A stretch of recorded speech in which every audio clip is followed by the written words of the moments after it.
still, the AI market that I see is you selling H100 in DGX form to the hyperscalers.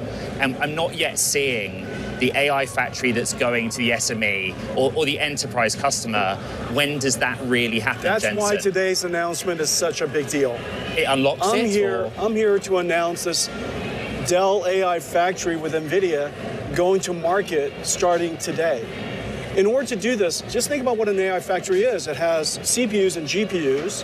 It has networking, switches, incredible amounts of software in systems connected to storage, and the miles of cables alone necessary to build up one of these things. Well, Michael turned it into an easy bit. And so that just as Dell did early days with PCs, they're now doing this with AI factories, so that any company can come to Dell and with a specification or the requirement, they could get into the business of producing. And this is the big idea, producing intelligence at scale. So Bill is a buyer. It's actually already happening. And companies like ServiceNow had the engineering resources to sort of build their own with our help and capability. But now we're already doing this with hundreds of enterprise companies. And there's also some services that go into this because it's a new thing, it's a new architecture. And you saw us announce new capabilities today around storage and networking. Again, it's this whole solution. And we've created the easy button so that enterprises can kind of quickly implement and deploy these tools. You can think about it through the lens of your customers. Look at Michael and Jensen here. Do you think they are saying, well, we just increased our net worth by another $1 billion with that piece of information? Look how they're grinning at each other. Okay. Last week, for example, I had the pleasure of being with Microsoft and Satya. And what they're doing on Copilot, as an example, is something that every CEO is well aware of. What they're big and small. Big and small. And we build our own domain-specific models on the ServiceNow platform. Why does that matter? Because we're really focused on experiences. There's an $11 trillion market in terms of GDP impact over the next 3 years, according to IDC. That is how we're going to help the world economy improve. Companies like Dell Technologies and NVIDIA and ServiceNow. Yes. But I also acknowledge your point. We have to be open. And for example, we have a great partnership with Microsoft. They're not in the room right now, but they're a great partner. You talk about them when they're not in the room, because that's very important to our customers, to have the Copilot and to have the Now Assist. We're reinventing industries with Jensen. Telecommunications was our first. You think about the networking path of a telco company. Think about service management. Think about Dell now with Now Assist and what we can do to combine that with Michael's incredible technologies. Every company in the world and every workflow for every company in every industry will be re-engineered in 24 months.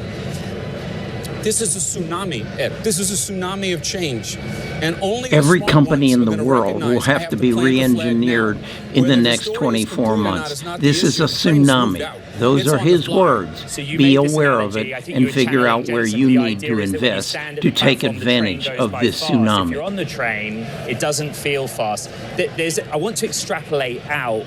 There's something that Michael Dell's very good at, if you don't mind me saying, Michael, which is selling to businesses, the public sector, probably in places, Jensen, that you don't have experience in, probably, given that the mainstay of your business is the hyperscalers. Do you believe that Michael Dell will convince those businesses to get on the train? No question about it. And do you need him to? Absolutely.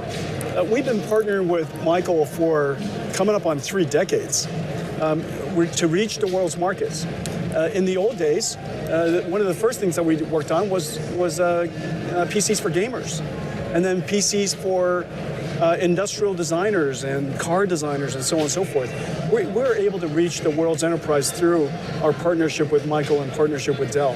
And the thing that's really, really extraordinary this time is that it's not about just delivering a box, it's about delivering an entire infrastructure.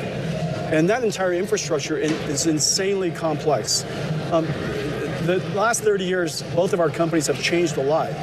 And this he said it early, that everything that we've done has been the perfect preparation for today. If you want somebody to help you build an entire AI infrastructure, call Dell. and they'll come in. Not only do they have all the solutions and all the technologies, but they'll also have the professional services to help you stand it up and put it to work. And so we're working with Michael and Dell across everything, from CPUs to GPUs to networking to software, across the entire stack. Do you think maybe now would be a good time to do some analysis work on Dell, because Dell's going to be selling you a new PC in the next 2 years? Enormous transformative capability of generative AI. ServiceNow used to be a platform of tools. Now they're going to be a platform of tools and agents that help you use those tools. They're sitting on a gold mine of opportunities so that we could have not just the tools to use to run our companies. We're going to have an AI operating system to run all of our companies with all the agents necessary to help us do that. The next level down is the AI PC. It is here, according to today's announcement. Yes. I don't really even know where to start. You know, is the AI PC for the knowledge worker, or is it for every human around the world?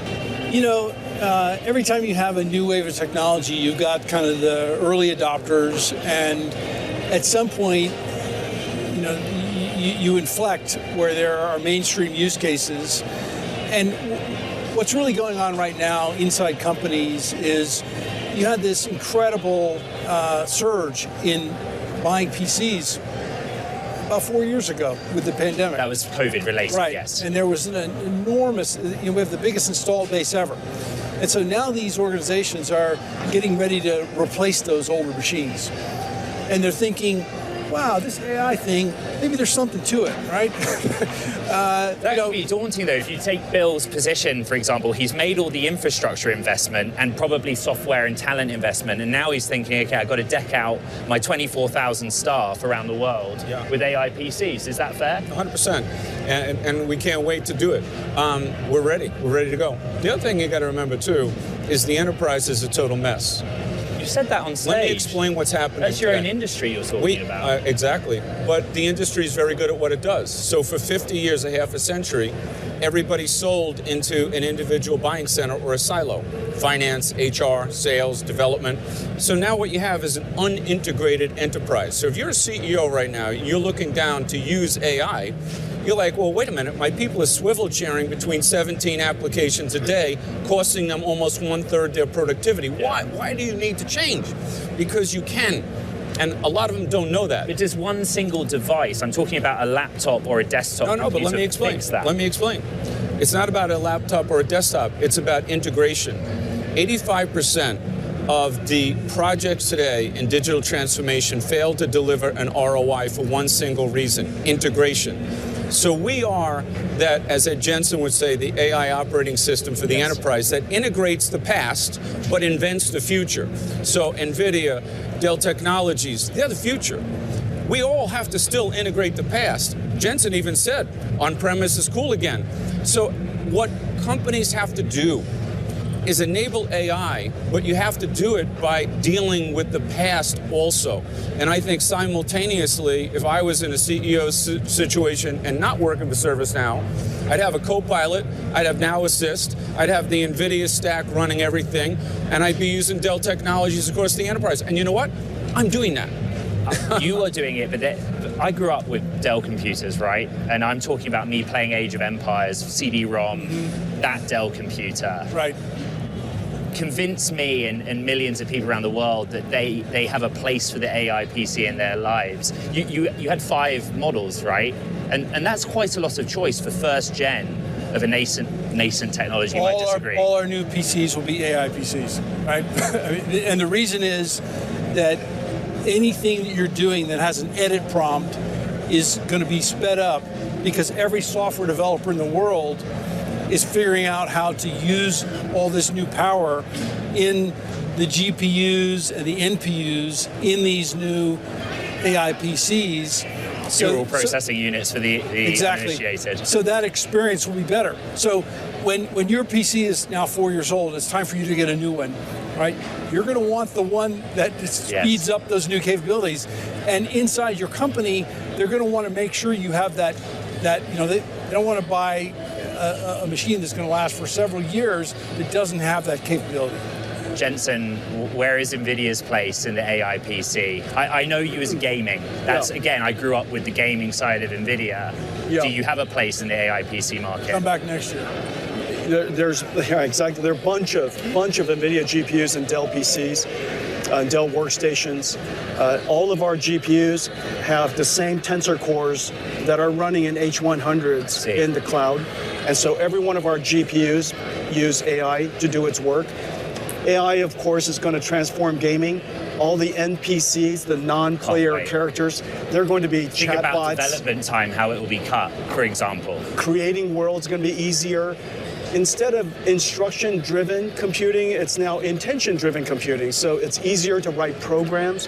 Python programs will be even easier to write. Video conferencing will be a lot better because of it. Yeah. But what you did with Blackwell and other products is you innovated by saying, okay, let's combine GPU with CPU. Is that the next iteration for you in AI PC? You go, okay, here's the NVIDIA CPU that goes with it. We want to support every CPU the world makes. And there are places that want x86, we support x86. Yes. There are places that prefer ARM, we support ARM.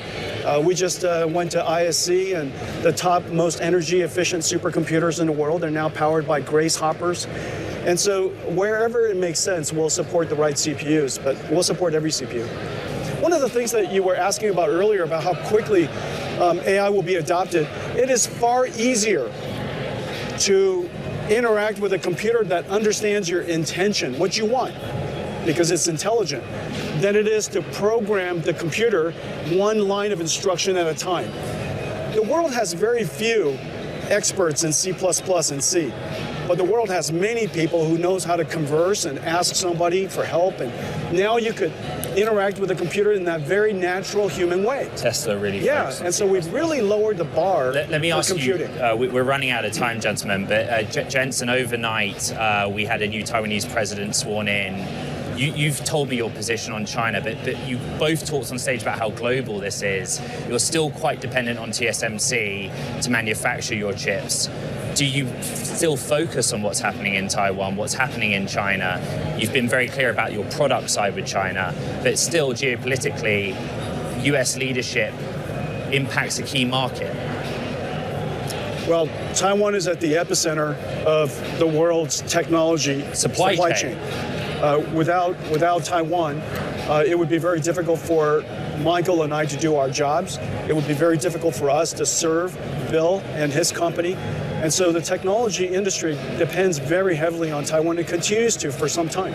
So what do we do with this information? Well, the first thing I did was go to my Trading Views chart and pull up a screen on Dell computer. And the first thing I recognized was this bump right here back in around March the 1st of the end of February. Well, that was when Michael showed up at Jensen's, NVIDIA's conference. He was the only CEO there that was in the audience and was recognized by Jensen. And you can see what has happened to the stock since then.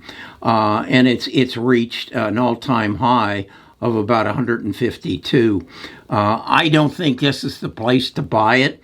You can see I did a Fibonacci retracement here, and I'm looking to buy somewhere between 133 and 122. So that's how I approach it. Is I know I want to be in Dell because they just told me that over the next 2 years we're all going to have to buy a new PC if we want a PC that is going to be able to handle the capabilities that are going to be presented to us through artificial intelligence. The next thing I did then was pull up a screen on Trading Views on ServiceNow, and as you can see, they had a tremendous run-up from October of 23 through February of 24, and then they've been trading in this channel between $815 and they got as low as $675, or $685, and now have had a nice little run up here. They're up above their 50-day moving average. So if I need to dig into this more, I need to do some historical research on their earnings per share and their revenue. I need to get into their financials, and I need to make a decision about ServiceNow, and I need to understand better how they relate to NVIDIA and how they relate to Dell Computer. I'm pretty well convinced I need to own Dell. What I also recognize is what I just watched was about an hour-long commercial for 3 companies. But I think it was genuine information that I need to understand if I'm going to invest in this sector moving forward. That's what I'm going to do with that information that I just got from that video. I don't know what you're going to do with it, but I suggest you look deeper into Dell. If you want me to do it for you, and ServiceNow as well, come back, become a part of the our channel. We'll discuss this in our Friday stock talks, and then I'll integrate these into my cheat sheet and my research, and I'll be sharing it with my Platinum members. A nice afternoon. I think a genuine opportunity to get a look into the future of AI and how it's going to be integrated into the equipment that we're all going to be using for at least the next 5 years.